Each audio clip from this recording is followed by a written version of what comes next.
all the elements called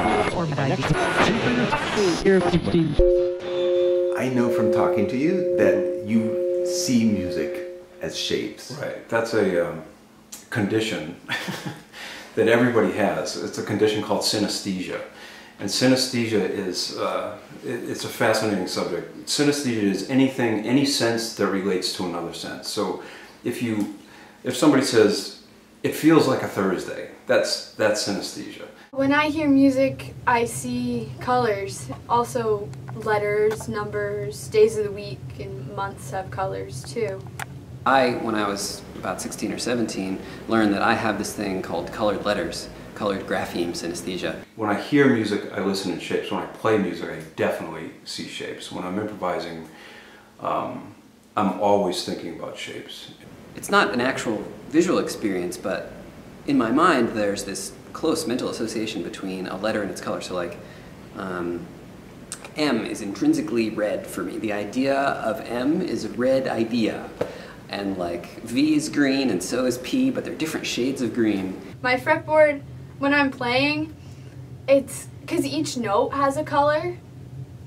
So each fret is almost like a different block of color per string.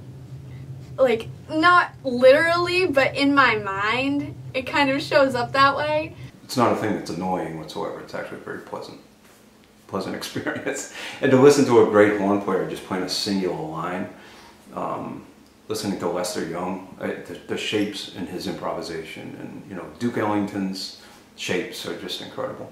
I've always had it, but I never noticed it until I was at a Herbie Hancock concert with my dad.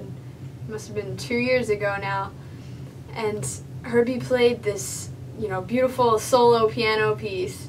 And after the concert, I said to my dad, that was so blue. So then we came home and my mom looked it up and found out that it was a thing. And then I found I had it for letters and numbers, everything too. So.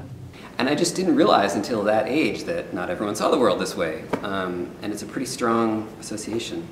I learned about it when my mom gave me a book by Oliver Sacks, the neurologist, who writes about this among many other cool things.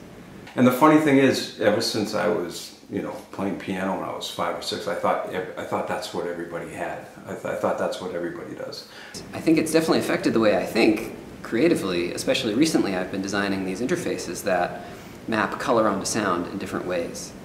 I've actually gotten better. I don't have perfect pitch, but I have really good relative pitch. And since I've realized that I have this color thing, it's made it a lot easier for me to like hear a note and be like, oh, that's an E.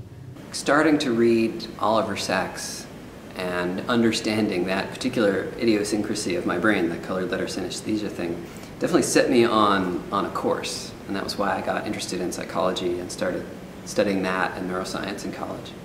And I've kind of figured out how to use it almost as like a tool to help me figure out what note it is. But I'm learning that everybody does have a form of synesthesia, not necessarily with music, but it can be with anything.